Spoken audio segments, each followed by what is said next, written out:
મહાનગરપાલિકાની ચૂંટણી યોજાઈ રહી છે ત્યારે ઠેર ઠેર મતદાનનો વિરોધ દર્શાવતા બેનર મારવામાં આવી રહ્યા છે। છેલ્લા 5 વર્ષથી સમગ્ર શહેરમાં ભૂગર્ભ ગટર, પાણીની અને ગેસની પાઇપલાઇનને કારણે ખોદી નાખવામાં આવ્યું છે અને સમગ્ર શહેરના રસ્તા ખોદી નાખવાને કારણે લોકોમાં નારાજગી વ્યાપી છે અને આ નારાજગી સાથે લોકો બહિષ્કાર કરી રહ્યા છે।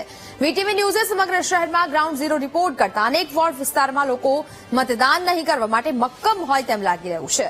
સમગ્ર શહેર જ્યારે સમસ્યાઓથી ઘેરાયેલું છે ત્યારે નેતાઓ પોતપોતાના વોર્ડ વિસ્તારનો બચાવ કરતા હોય તેવા જવાબો આપે છે, પણ આ વખતે લોકોનો રોષ મતપેટી પર જોવા મળે તો નવાય નહીં, જ્યારે કોંગ્રેસ આ મુદ્દે ભાજપને કેરવા માટે તૈયાર બેઠી છે। અરે તકલીફની તો વાત જ જવા દો। આમાં ઓલી નાની નાની બાળાઓ બિચારી આમ હાલી જતી હોય તો ઓલી સ્કૂટી લઈને તો પડે, અમારે ઉભી કરવાની અને દવાખાને લઈ જવાની, આવી પરિસ્થિતિ।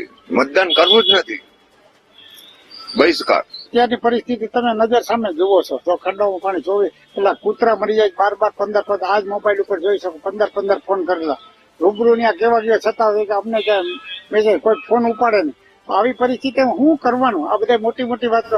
આજે જો મને કોર્પોરેટર માજી કોર્પોરેટરમાં 2 જણાનો ફોન કે તમે આમાં જ્યાં શું ધ્યાન દેવું? બહુ ગંભીર છે, પાણીના ખાડા ભરાયેલા છે, રસ્તા બરોબર નથી કરી ગયા, રોડ તો પણ સરખા કરી નથી ગયા, બરોબર પાણી ભરાઈ રહે છે। અમારે ઘરની બહાર અમારે છોકરાઓને સ્કૂલે મૂકવા હોય તો અમારે વિચાર કરવો પડે છે, ખરાબ પરિસ્થિતિ છે। તો શું કરશો આ વખતે મતદાનમાં? મતદાન નહીં કરીએ કેમ કે કોઈ જોવા આવતું નથી ભાઈ કે તમારે સોસાયટીમાં કેવી પરિસ્થિતિ છે, કેટલી ફરિયાદો કરી છે તો કોઈ જોવા નથી આવતું, એટલે મતદાન આ વખતે નહીં કરીએ। બધાએ શેરીમાં બધાએ નક્કી કર્યું છે બહિષ્કાર કરશું મતદાન। હવે જોઈ જ લો ને તમે, બતાવી દો કેટલા ખાડા છે એમ। આની તમે ફરિયાદો કરેલ છે? હા ઘણી વાર, બસ કઈ દેવા છે એ મતદાન।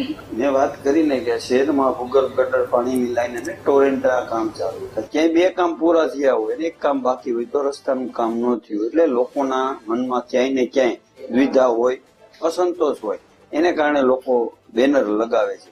પરંતુ જ્યાં જ્યાં આવી સમસ્યાઓ હશે ત્યાં પણ લોકોને રૂબરૂ મળી અને એનું સમાધાન કરવાનો પ્રયત્ન ભારતીય જનતા પાર્ટી દ્વારા કરવામાં આવે છે। જુનાગઢ મહાનગરમાં છેલ્લે જે ભારતીય જનતા પાર્ટીની બોડી બેસી છે અને એમણે જે સત્તા ચલાવી ત્યારે ઇતિહાસમાં ક્યારેય આટલો મોટો ભ્રષ્ટાચાર ન થયો હોય એવું ભ્રષ્ટાચાર આચરવાનું કામ ભાજપાની બોડીએ કર્યું છે। એટલા માટેથી આજે જુનાગઢ એક ખાડાગઢ થઈ ગયું છે અને જુનાગઢની હાલત અને જુનાગઢના લોકોની વેદના અને અંદરની દુઃખી એ જે દુઃખ છે એ આજે બહાર એ બેનર રૂપે આવ્યું છે અને બેનરો એટલા માટે સોસાયટીઓમાં અને મહોલ્લામાં